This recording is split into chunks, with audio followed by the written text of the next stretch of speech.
Hello, everyone. Good morning, good afternoon, good evening, depending on the time zones you are in. So welcome to yet another webinar of Trevor Platt Science Foundation. I know that we are meeting for a webinar after a gap of 6 months.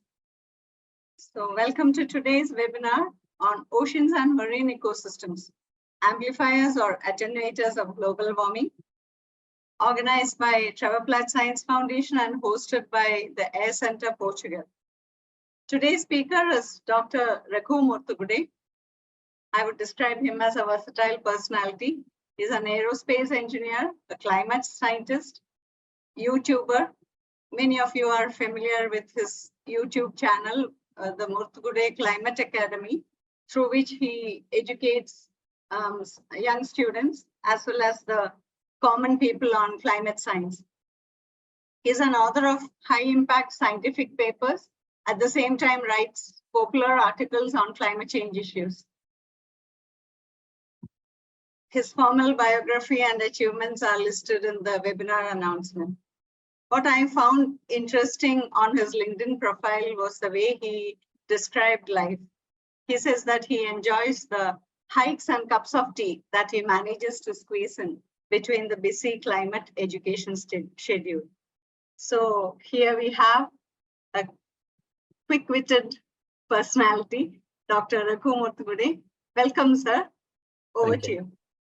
Thank you, Nandini. Thank you, Shubha. Thank you, Jose, for this opportunity. So I'm going to start sharing. Can you see my PowerPoint?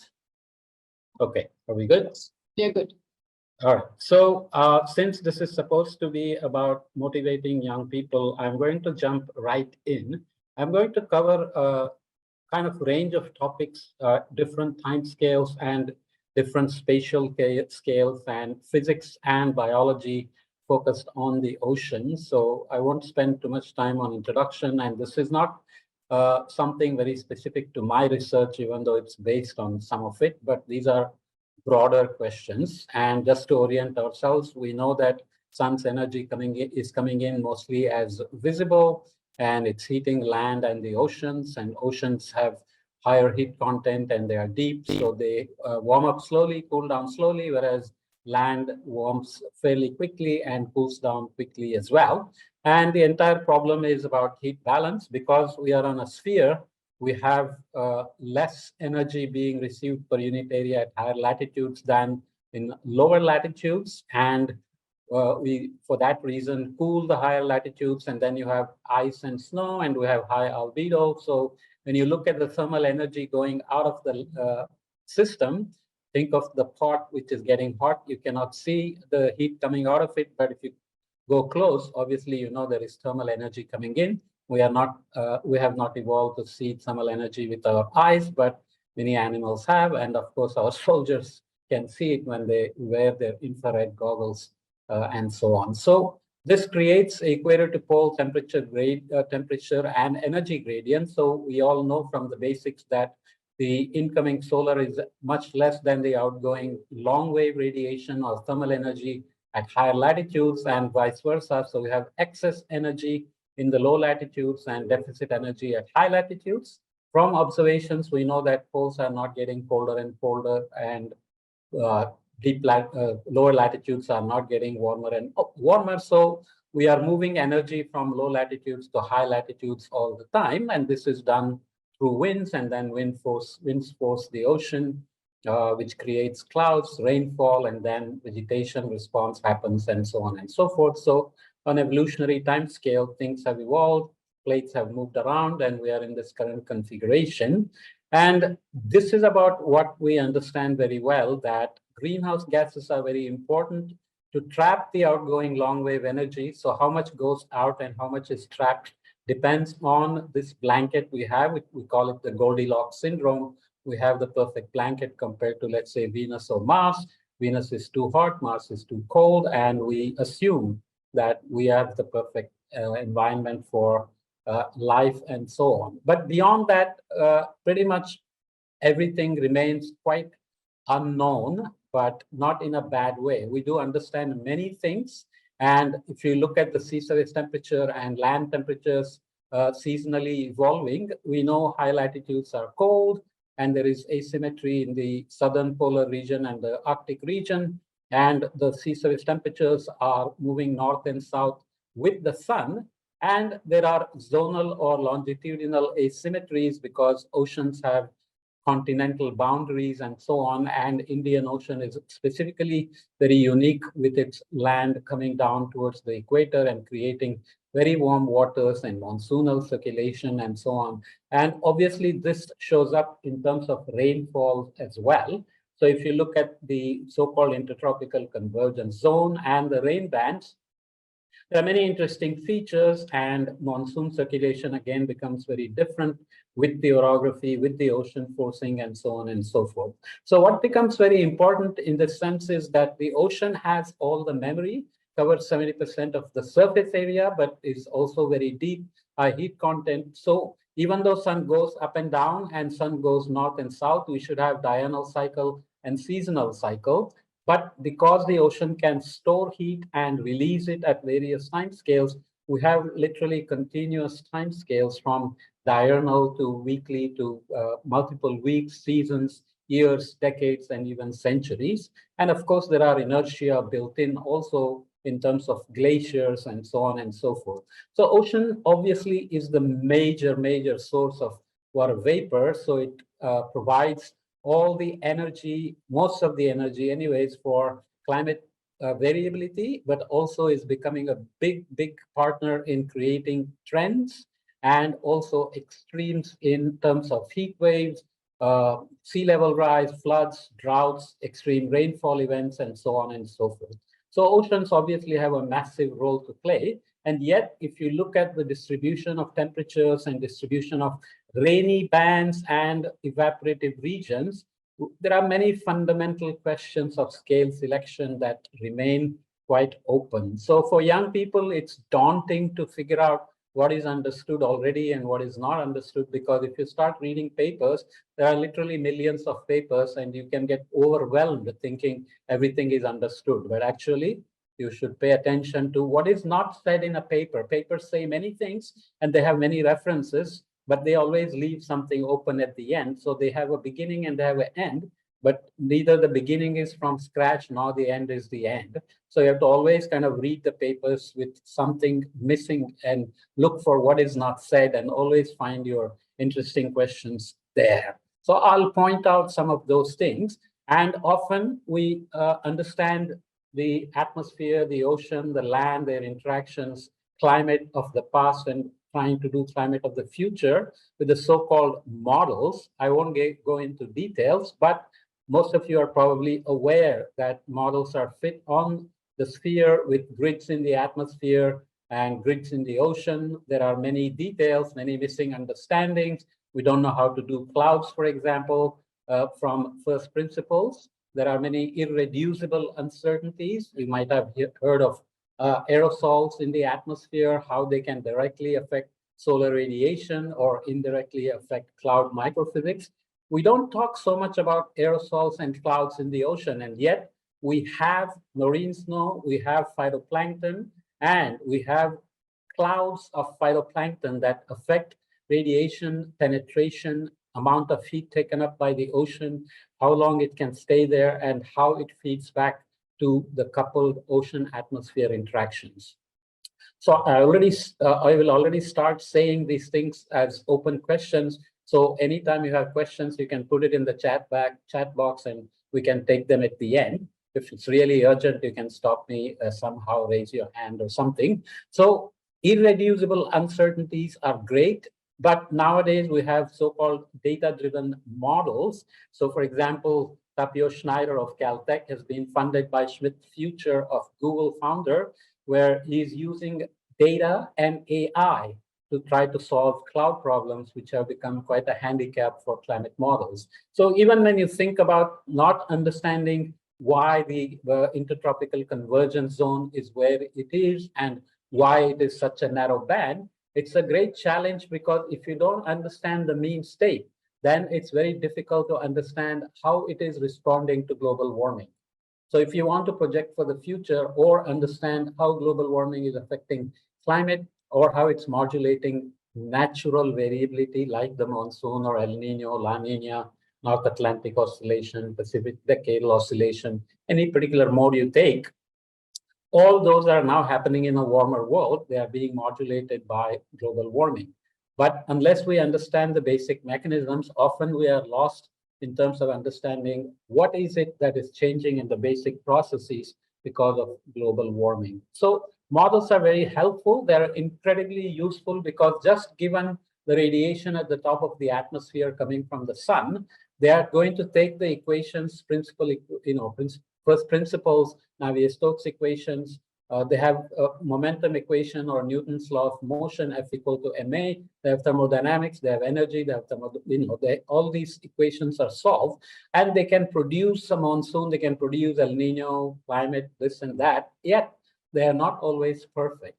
So in the ocean, for example, how the actual mixing happens remains one of the biggest challenges for physics, but this also affects how nutrients are moved around, how preformed and precipitating nutrients are cycled, how they are brought back up, how they are utilized, and how they are made available, and how biology actually responds to the physics and so on. So these are tremendous challenges, and a lot of very smart people work on ocean mixing issues, and often you feel frustrated because it's very local. You can make thousands of microstructure measurements in every place, and you don't necessarily get a unifying principle which can go into a model, because models have to run at a global scale, and you cannot put a different mixing scheme at every grid point.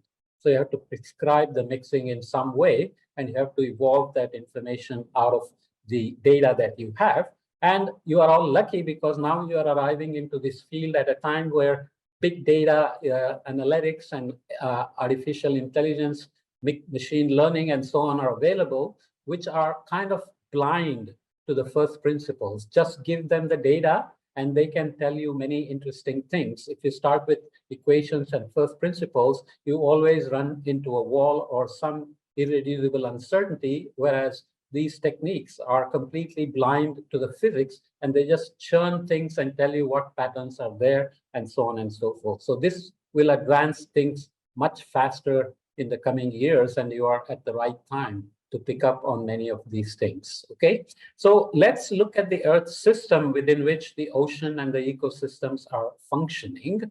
Obviously, we have sun forcing, and things like volcanoes are also external forcings. Forcings very briefly means anything that perturbs the energy balance at the top of the atmosphere. Remember, sun's energy is coming in, some of it is getting reflected, and thermal energy is going out. So incoming solar minus outgoing long wave is the balance. Sun's energy is, of course, important for this balance, and volcanoes are something that are digging up material put away in the land, and they are spewing it into the atmosphere, just the way we are digging up fossil fuels and burning them and creating greenhouse gases and perturbing the radiation. So what is the big deal about the Earth system?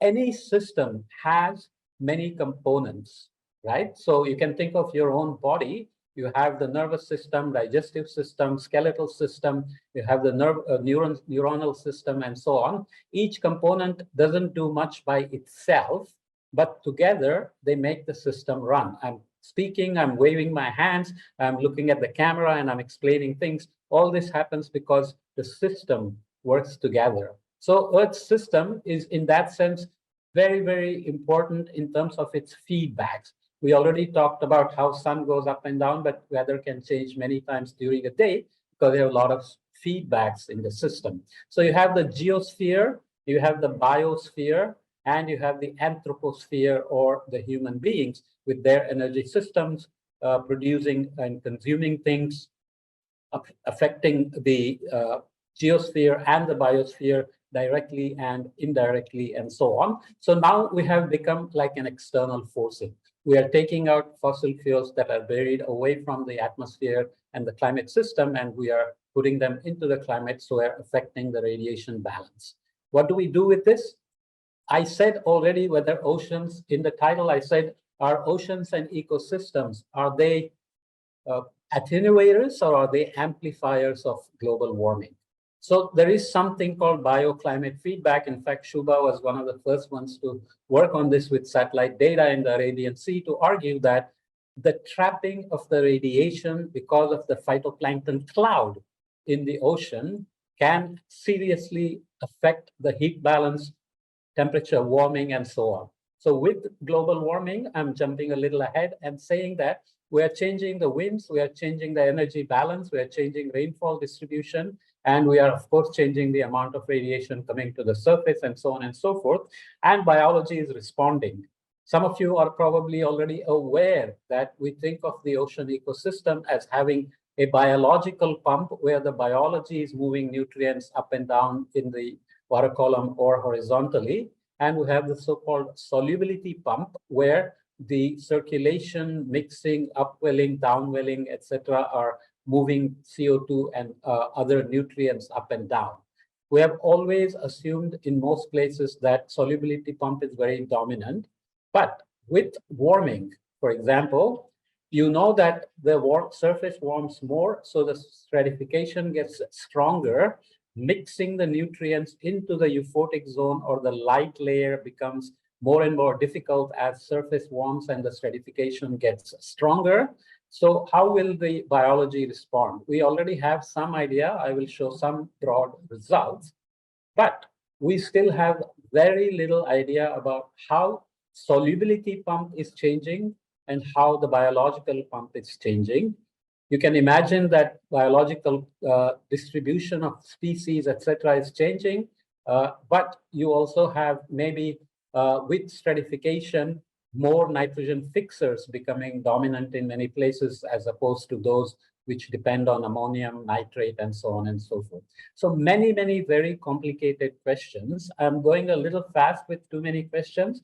If you don't understand, don't worry, they're recording it and you can listen. And for each of them, you can send me questions afterwards as well. They will give you my contact number and so on. And I have many of these things on my YouTube channel as well. So this is the first thing I will mention in terms of oceans, their role in climate change, climate trends and extremes and so on, and whether they will amplify global warming. They have been amplifying global warming, or they will become attenuators, or already if they're attenuating climate change. But first, what do we want to see? We want to see what the patterns of warming are.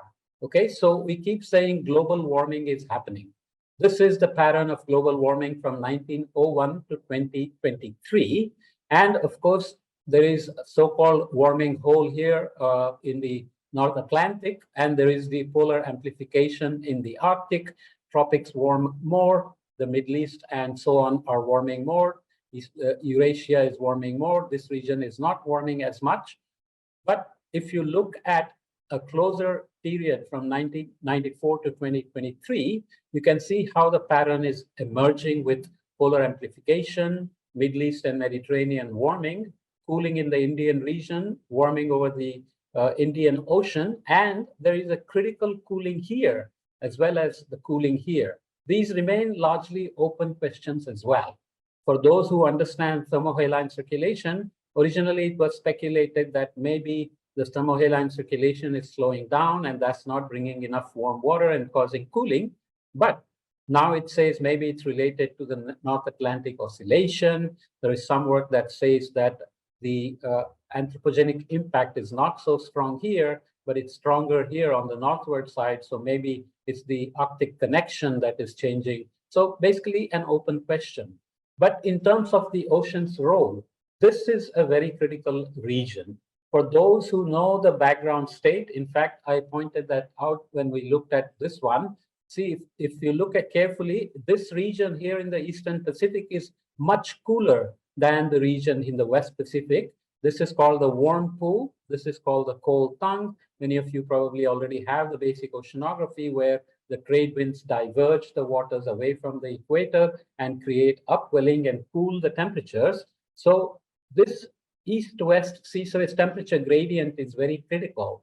When you have cool temperatures here, the ocean is soaking up heat and putting it away. And when El Nino comes, some of it is being released, like we are right now in an El Nino, even though it's in its waning phase. So ocean is a very dynamic thermostat that can actually control global warming just in this region where the ocean dynamics brings up cold water and the atmosphere is trying to warm it. So ocean is soaking up heat like a sponge, and global warming is not as large as it could be if that was not happening.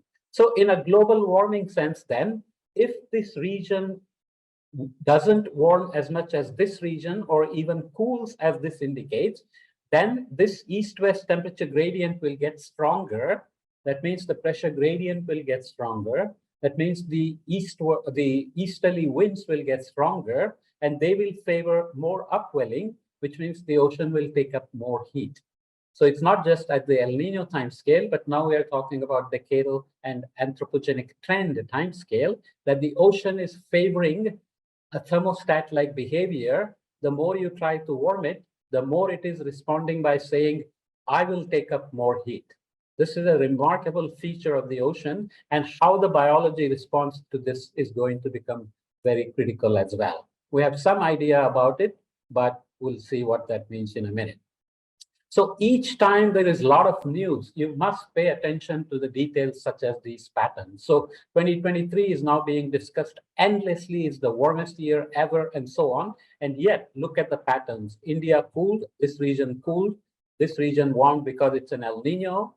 So what causes these patterns? Those are the patterns that determine what happens in your backyard in terms of heat waves, extreme rainfall, lack of snowfall, and so on and so forth. So we must pay attention to the patterns, because nobody lives in the global mean temperature. Nobody lives in the global mean sea level. There are important factors, metrics to track the energy we are trapping, but you must always pay attention to the patterns and what are the dynamics that are happening here, and what is the ocean doing here. We are not only affecting the ocean at the coasts with nutrient runoffs and so on and so forth, we are affecting the ocean in very unique ways. For example, the Middle East warming here is affecting the winds over the Arabian Sea.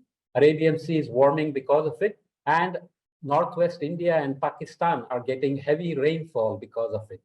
Pakistan has been flooded every year since 2010. It's a poor country. It's getting hammered every summer monsoon season, and before the monsoon, it is getting hammered with heat waves because of what land is doing to the ocean. So we are acting on land, we are doing lots of things on land, but we are hammering ocean everywhere. Of course, you hear about ocean acidification, deoxygenation, sea level rise, and so on and so forth, right? The other big thing, even if you look at globally, if you look at Earth's energy balance, this is looking at how much energy is being trapped since this is going from 1971 to 2018, and then also being shown in parentheses are numbers for 2010 to 2018 to show that things are accelerating. So over this period, 1971 to 2018, we have created about 0.5 watt per meter squared of extra forcing to the system. And to remove it, we need to reduce the CO2 by about 57 ppm, but let's leave it there. The total heat gain associated with additional heat flux is 358 zetajoules.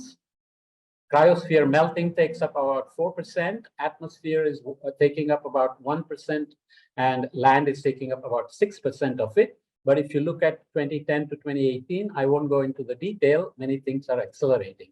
What is the number we are interested in? Ocean. Ocean took up 89% of the additional energy from 1971 to 2018, and it took up 90% during 2010 to 2018. We are really fortunate that ocean is doing so much heavy lifting. It's paying a price in terms of warming all the way down, losing oxygen, getting acidified, and so on and so forth. But the main question is, will the ocean be able to continue to take up so much of the additional energy we are trapping? This is a critical question, and that comes down to understanding what the patterns are and what the ocean is doing and how it is feeding back to the climate system. These are difficult questions, but as young people, even if your background is ocean, it's marine biology or whatever, you should be aware of the larger scale context in which you are working. So don't get too deep down into the rabbit hole, focusing only on your tiny problem. Always keep your eye on what the bigger problems are and what the contexts are for ocean and its marine ecosystem. Of course, ocean is also taking up 25 to 30% of the CO2 we are emitting. These are the sources from fossil fuels and land use. Atmosphere accumulates some, land is taking up more and more. So atmosphere is accumulating more, land is taking up more, and of course, ocean is taking up more and more as well. 25 to 30%, as we said, of the total carbon flux as well. And if you look at the accumulated carbon, of course, ocean is accumulating more and more. So it is acidifying, but we need to figure out what the impacts are and how the ecosystems are responding. Is everybody responding negatively to acidification and warming, or are there any evidences that some species are responding okay or even thriving in warming waters? This is critical, so I will show some example of it. Okay, so always have curiosity and excitement because the world is not really coming to an end. There are many problems, you can solve them, and there is time to solve them. Of course, we don't want to keep emitting the way we are, but we need to work harder on reducing emissions, but also finding solutions. And you are the future. The future is yours, so you need to work on these things. So this is some exciting news, for example. See the dozens of new species this deep sea robot just discovered. This is just from February 24, 2024, off of New Zealand. Many things here. One, we still don't know so much about the ocean, so many new species yet to be discovered. And we have now so many new innovations like robots, which can go deep into the ocean where it's very difficult for humans to go, but they can happily wander around and beam back the data. Okay, so I'll come back to this later on in terms of innovations for observations that we can get involved. You also want to pay close attention to smaller scales. Let's say marine ecosystems. This is a model called macroecological theory on the arrangement of life or metal. They have various ways of defining ecological niches. The rule we always say is that nature makes the rules, biology finds the loopholes, right? So are the ecosystems some way organizing themselves into maximize, let's say, the health of the ecosystem, which is often defined as complexity or biodiversity, resilience, how they respond to perturbations, including global warming, acidification, deoxygenation, etc., and how they maximize productivity. So this idea is basically that you can go from, I have this thing I have to move. How can I minimize this thing? It's annoying here. Okay, so it's looking at environmental factor 1 and 2 and looking at abundance. And this model basically assumes that you have the genomic adoption or adaptation, and you have molecular processes, physiological processes, biological and behavioral processes together creating these niches. And abundance is assumed to be maximized to reach the ecological optimum. This is not the only model, but I'm just using it as an example. And there are, of course, environmental drivers riding on top, where each environmental interactions determine the natural selections on evolutionary timescales. But what is amazing is that evolutionary timescale is not millions of years. Many species evolve literally in 1 or 2 generations. This is what you have to understand if you are interested in this kind of topic. So this is just a model, but it tells you, oops, I'm stuck here. Okay, so this tells you from the same model how the distributions are occurring. So these are number of species. This is the surface species on land. This is the marine surface species, and these are marine benthic species. You learn the general rules that benthos is much more biodiverse because the ecological variations are very strong as opposed to the upper ocean where things vary slowly and on large scale. But this model would say that if you look at the number of species, then that's not necessarily true. Plus, there are many regions like the Mediterranean and the warm regions here in the South China Sea, Java Sea, and so on, which have very high abundance of species in the surface as well as at the bottom. These are the regions where you also have very interesting behavior in terms of red field ratios or deviations from them and so on and so forth. So anywhere you look and everywhere you look, there are interesting questions from physics, from biology, and how biology and physics must be interacting and how environmental forcing and interactions are creating niches and how selections are happening and how these selections are changing with respect to global warming. Okay, so again, nature makes the rules, biology finds the loophole. So it is very, very, very important that you learn to understand the loopholes or refugia and how they get formed, where they get formed, which species are able to exploit them, and what we can learn from them. There are very good examples of corals in certain regions like the Red Sea and the Caribbean, responding very nicely to warming because they adopt high temperature tolerant symbiont phytoplankton and they can survive. And there are some that are not doing so well. So can you take genetic material from corals that are responding well and implant them into corals that are not doing well to save the corals that are not doing so well? So there are ideas that are infinite that you can think in many directions, but you need baselines. Ecosystems in general suffer from lack of baselines. So when people say species went extinct and then 10 years later we say, oh, we found it again, we are always dealing with baseline issues. This paper here uses statistical reconstruction of past climates. So going back to 335 million years ago, 69 million years ago, and 5 million years ago to understand how species have survived or gone extinct based on thermal breaching of their habitat preference, geographical range, size changing, body size changes, absolute thermal preference, and so on and so forth. I won't go into the detail. Basically, I'm saying that you need to establish baselines somehow. This is a good example of how we can go back way back in time, use paleo data to try to estimate how species are surviving or not based on where they are and what kind of climate impacts they are facing, and what that means to the oceanic carbon cycle and ocean's ability to take up carbon, because that is going to determine whether the oceans and ecosystems will become attenuators or they will amplify global warming. This is a very big problem, very nice challenge.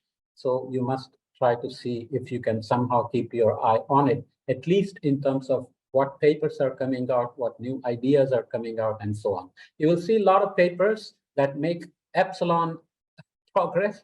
It's not bad, that's how the community works, but a lot of people work on just incremental problems. You don't have to necessarily do that. You can always keep big questions in mind, even as you're working on a small problem. Okay, so find new ways to quantify the impacts of warming, sea level rise, acidification, deoxygenation, and so on, and pollution, and so on and so forth. Okay. The other big thing that remains unknown so far is really the disease pressure. I'm again using this just as a prop. This is percentage of reefs that are stressed, and these are the years, and these are the percentage of the corals that are having diseases. So proportion of Caribbean reef pixels exposed to bleaching level heat stress, there are various thresholds used here, and normalized disease reports for corals in the Caribbean both increase over time. But you can see that you can say reef stress is increasing, diseases are increasing, but you don't know whether this is an increase or if it's a regime shift, and whether this is a decadal variability, because if it is a decadal variability, it means it may come back down. Many ecological systems have regime shifts like the anchovies, sardines, and so on. The trick, of course, is to know intrinsic timescales and how global warming will modulate this intrinsic timescale. A 20-year cycle that is natural may become 30 years or 40 years, but it's still important to know whether it will come back or if it's just headed into la-la land. So you should always keep your mind open about whether, this is claiming to be a trend, but are you convinced this is a trend or this is a jump and a shift? So you have to really be careful about such claims as well. The other thing is not to jump on bandwagons. Now, everybody is claiming that there are heat waves in marine systems as well. The first person who defines this is going to get a lot of hits, a lot of citations, because he simply takes temperatures, defines 95th percentile as a heat wave, and he says heat waves are occurring in the ocean and they're increasing. And then there will be a million papers saying, yes, I found heat waves here and there and there and there. It's important because this particular infographic is also claiming impact. So here, for example, the warming is potentially related to El Nino, and coral bleaching in the Andaman Sea has been seen because of these heat waves. This is, of course, the El Nino pattern, and so on and so forth.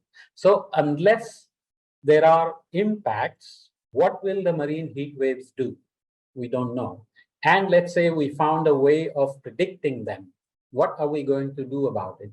If there is a heat wave that's going to happen here, do we have a way of protecting corals? Do we have a way of protecting fish? Or do we have a way of planning to prepare for the impacts, and so on and so forth? So the action that follows the claim of a heat wave also has to be thought of, and it's not a very simple problem. If you're going to tell fishermen that heat wave is coming, fish are going to die, so go and catch as many as you want right now, then can you collapse the fisheries because you are catching them at a weak point, and so on and so forth? So managing heat waves in the ocean is a tremendously difficult problem, and we haven't thought enough about it. It's hard enough to deal with early warnings and disasters on land.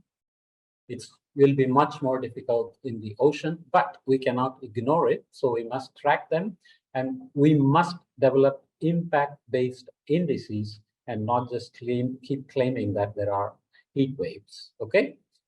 The other thing, of course, with the broad warming, we are going to have so-called tropicalization and detropicalization of species. So this is just a conceptualization of the species from this paper. And it is showing that if you look at the tropical species, warm water species, they have an optimum range and they have a distribution. And if you look at the boreal species or cold water species, they have an optimum range and a distribution, which overlaps in this domain here. As warming happens, you expect the warm water species to spread north and become tropicalized. So higher latitudes become tropicalized. You will have tropical species expanding their range. And boreal species also may become more expansive in their domain. So you may have deborealization happening in some cases, and some of the warm species may be spreading and becoming borealized, right? So these are just words, but still it tells you that on land, we are observing butterflies are going to higher latitudes, marine species, some tree species are going to higher altitudes and higher latitudes. You have so-called mobile generalists and sedentary specialists. So when you have an ecosystem, the ecosystem doesn't move. Some species who are mobile and generalized in their adaptation or genetic adaptation, they can move. Some species will stay and go extinct, and so on. So you have to understand how the species distribution will change and how the species composition of ecosystems will change and how the entire food web will change with warming. In the meantime, you can go back to the bottom of the food chain and look at ocean chlorophyll trends for 1997 to 2021 here from Copernicus. And does it make sense? It shows that there are many regions with negative trends and many regions with positive trends. Surprisingly, much of the tropics have negative trends. Remember, we had a cooling trend here under global warming. So there is some little increased chlorophyll, but not very strong compared to the cooling trend. And there are loss of phytoplankton in various places. Coastal region here has become much more abundant in phytoplankton, but higher latitudes where spring blooms are the dominant mode of production have seen an increase in chlorophyll. So what is the dynamics? What is the ocean response to warming? Or is it related to the cooling that we saw here and the associated circulation changes? Or is it the North Atlantic Oscillation and its impacts on the cooling here, and so on? Mediterranean shows some increasing trend, and so on and so forth. And the Southern Ocean, which is very special, shows an increasing trend as well. So to understand the global warming patterns, ocean response patterns, nutrient supply patterns, and phytoplankton responses, and how it translates to primary production and upper trophic levels is quite a challenge to go from here to the upper food levels where we may be catching fish, for example, tuna, anchovies, sardines, whatever species we have, right? So you can see all the links you have to make in your mind, in your work, or at least always read the literature with these kind of questions in mind. Don't get down into too deep into just one area. Okay, so ultimately, to actually have actions and so on, you want to be able to use the so-called IPCC framework for defining risks. So risks are a multiplier of hazard, vulnerability, and exposure. So this is again done for plastic pollution and impact on ecological systems. And these are the hotspots where risks are high. So here are the risk scores going from 0 to 5. So these reddish areas are getting towards risk of 5, which is high. And they have vulnerability of megafauna groups or habitats. They have hazard from abundance of land-derived plastic litter, and their exposure comes from distribution of megafauna groups or habitats. We know that 90% of the fisheries occur in coastal regions, so obviously that's where you have high exposure possible as well, right? So it gives you a sense of how to go from physics, how to go from physics to ocean circulation, take the plastics into the ocean circulation and see where they're going to congregate and how that maps onto megafauna groups and how that affects their vulnerability and exposure and the net risk that you create from this kind of thing. So this is very, very critical for understanding what we need to predict to deal with the risks and how the risks are evolving over time. We are not anywhere close to reducing the plastic menace, but in the meantime, maybe we can map the risks and try to understand how to deal with the risks. I'm getting kind of close. I'm going quite fast, but I'll leave 15 minutes or so for questions. This is a nice paper from Stansted, already a few years old, but it shows nicely how you look at something like the North Atlantic Oscillation Index. If you don't know what that is, you can go on my YouTube channel and figure it out. Basically, the circulation over the North Atlantic and the pressure oscillation between the Icelandic low and the Azores high changes the storm tracks and precipitation versus storms and dry conditions and so on. And they nicely look at how the food chain gets affected. So wind patterns are affected by the NAO, and that affects the cloud covers as well, which affects the phytoplankton photosynthetically available radiation, phytoplankton abundance, primary production, which affects the zooplankton, which affects not only capelin and herring through supply of food and for predation, but temperature and sea ice extent also begins to affect the range and abundance of capelin and young herring, and the cod that feeds on this is going to be directly affected by food availability as well as temperatures and wind patterns. So spawning, recruitment, everything is affected by that. Even on land, there are examples of collared flycatcher and pied flycatcher and how each one responds to high NAO versus low NAO and so on and so forth.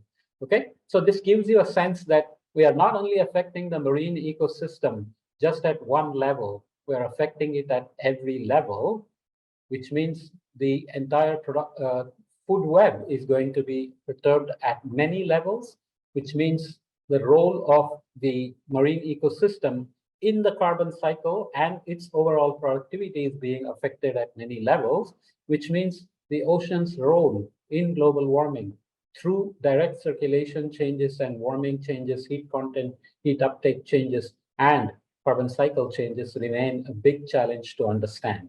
This is something that really needs lots of attention.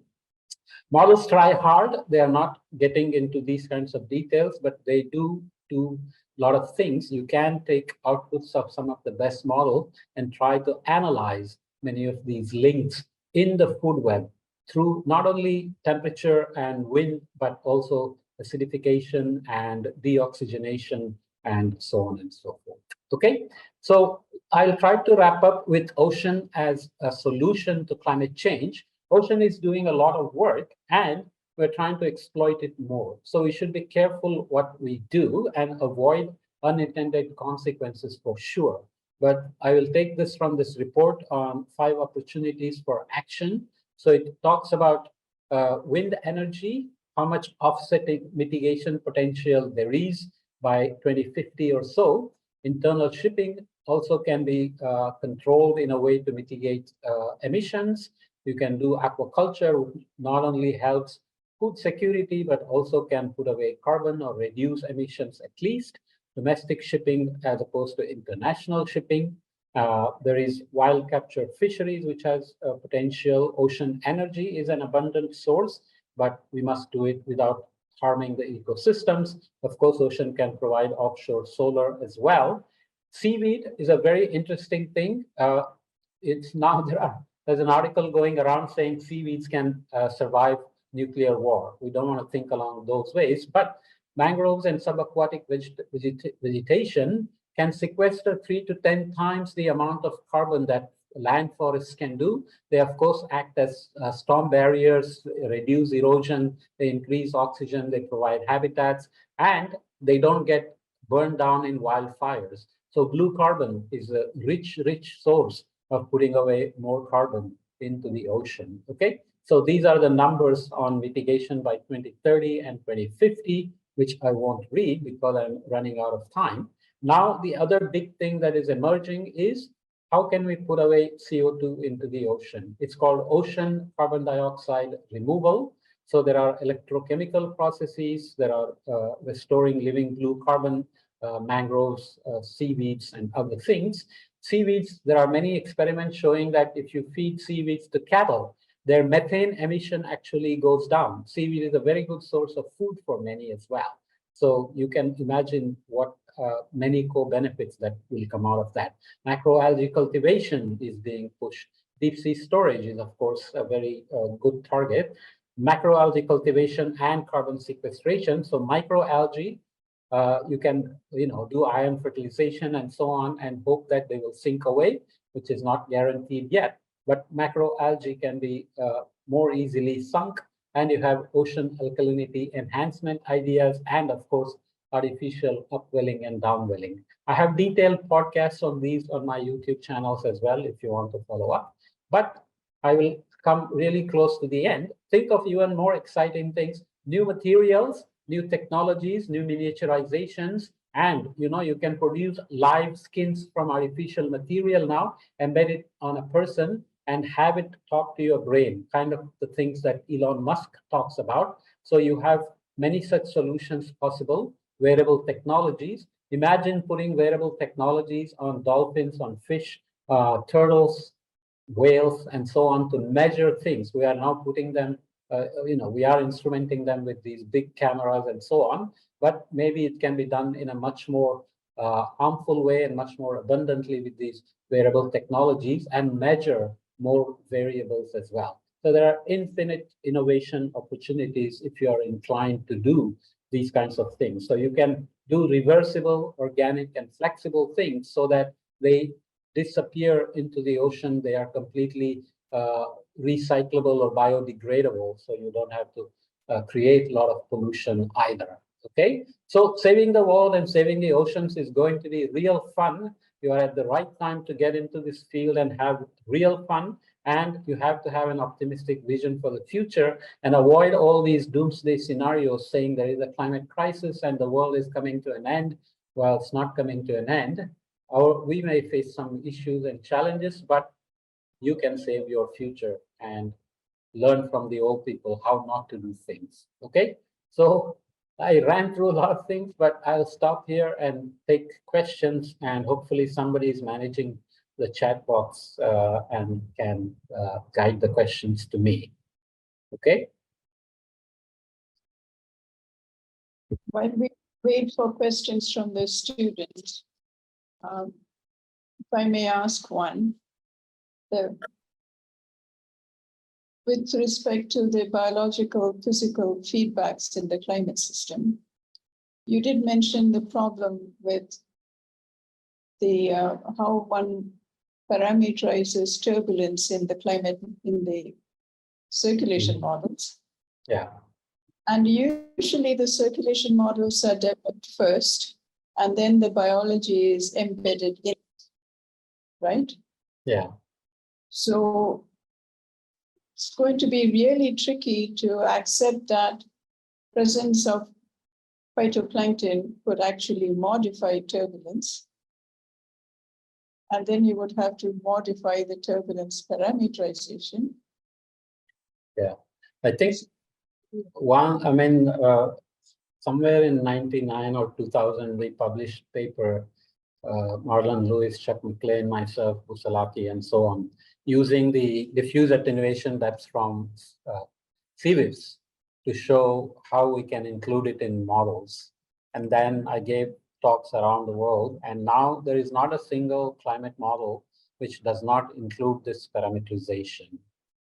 Ted, I forgot his name, from UCSB, he produced a more subtle parameterization.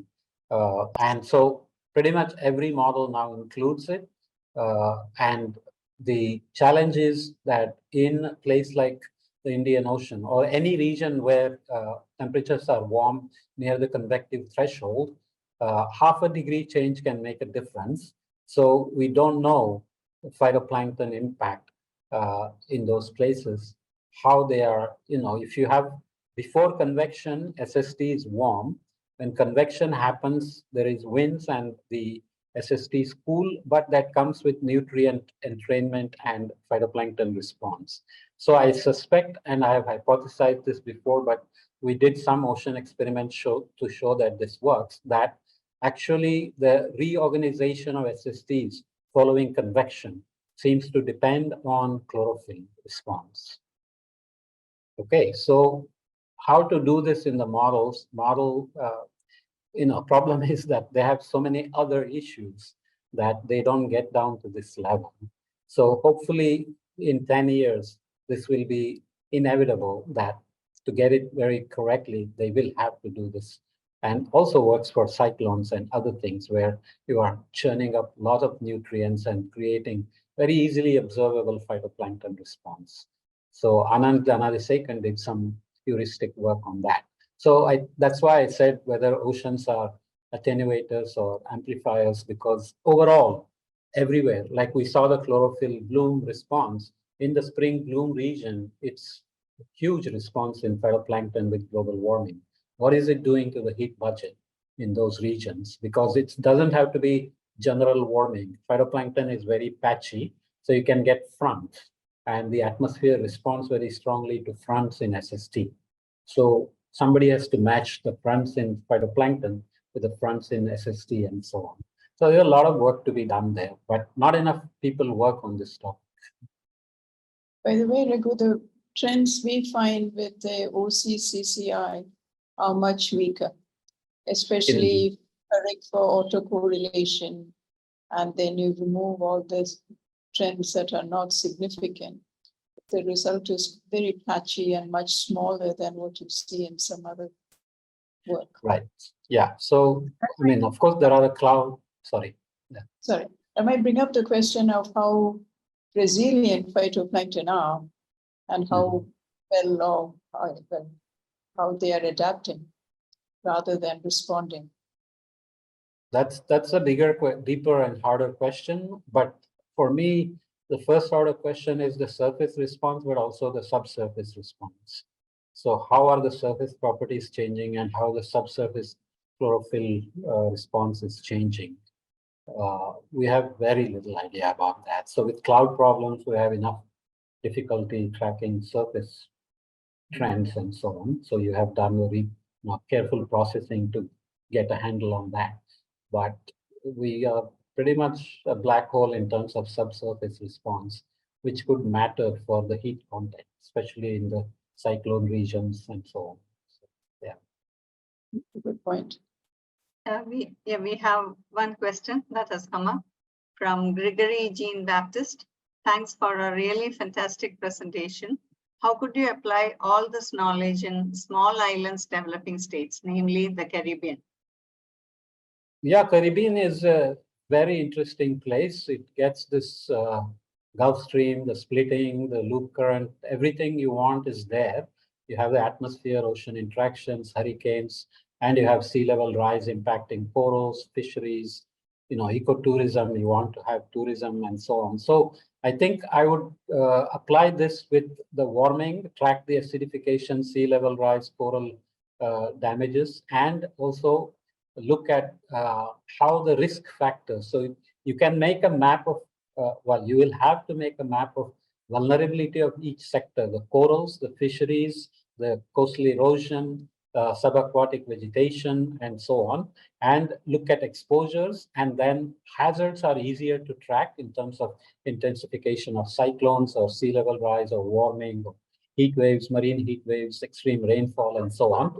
So vulnerability and exposure are tricky to do, but if we don't do it, if we don't start now, in 5 years, we'll still be saying it's difficult to do, and that's really not a good idea. So I think somebody has to start right now to look at what indices will work best to track vulnerabilities of each sector and exposure of each sector, and how the hazards, vulnerabilities, and exposures are creating risks. So having a risk map at a very high resolution is going to be the best way to plan things, attenuation, preparation of disaster management, mitigation of impacts, and so on. So it's a very good mesocosm of the world where all these interactions happen. People, natural ecosystems interacting with each other, natural system, health, and so on and so forth. Ask one more question if there are no others. Yeah. And I wonder what you feel about the tipping points in the ocean from a biological point of view. I'm not a big fan of tipping points. I think they are too heuristic, and by definition, they're not predictable. So biology, as I said, I think biology finds loopholes. So these tipping points are something that Europe sells hard, and they really believe in it. In US, it gets no attention, and I'm actually happy about it because I think it's being oversold a little bit because models don't do it. They're using the models to say when they may arrive. But of course, in the ocean, we have these regimes where, there's nice work on anchovies and sardines, but it turned out to be not a tipping point, but a decadal variability, right? So for me, we are often misinterpreting things, or you hit things. For example, when El Nino comes, the anchovy population is really down.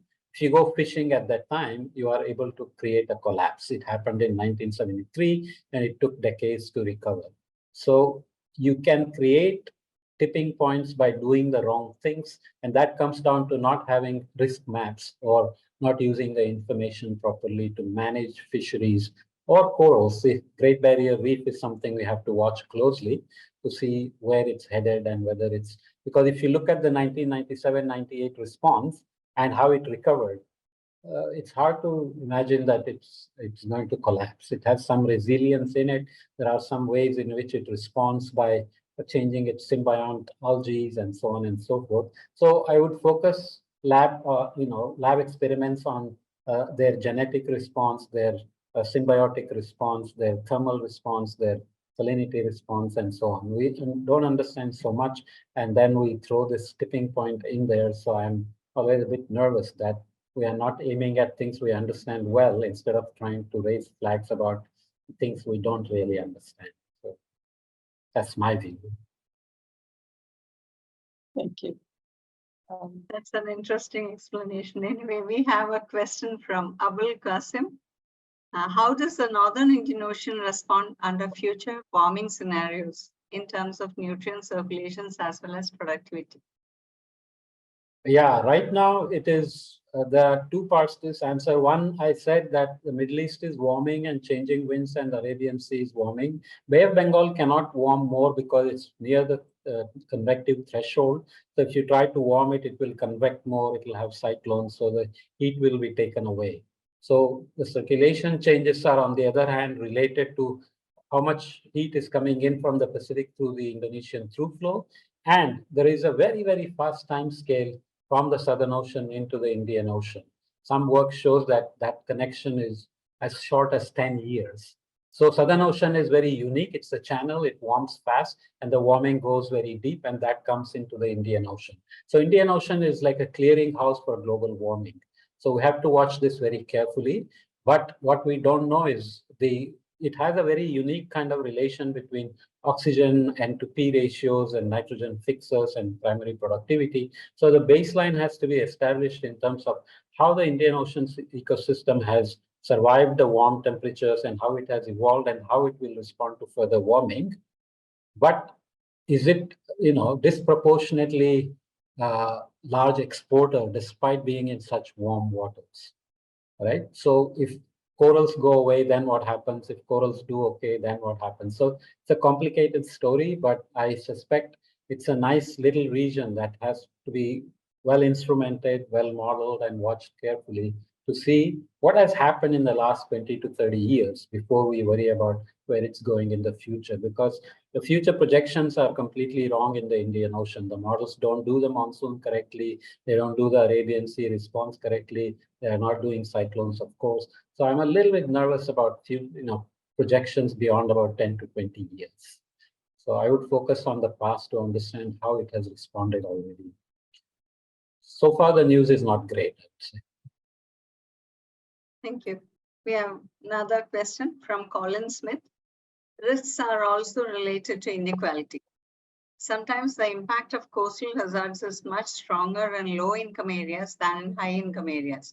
How to include socioeconomic factors in your risk analysis? Yeah, so vulnerability and exposure actually should have, it on land or even on the coast, vulnerability will have per capita income, the type of house you live in, and the type of boats you have, for example, how many assets you own, women's education, children, age groups, and so on and so forth. And exposure will depend on infrastructure, population densities, and so on and so forth. So, of course, climate is not gender neutral.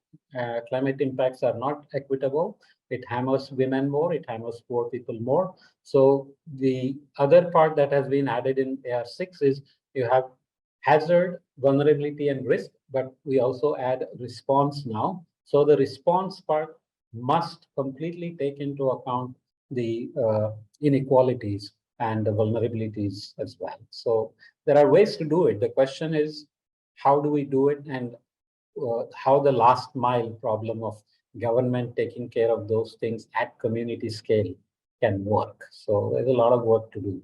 Yeah. One more question has come up. There has been a lot of attention on the possible collapse of the AMOC in recent months. What is your opinion on that? Are the models able to simulate it accurately? That claim is complete garbage. It's wrong. So I wouldn't bother with it. AMOC collapse is nonsense. So I showed that it's cooling in that region. There is no reason to believe it will collapse anytime soon. The headlines were all wrong, and they have taken one.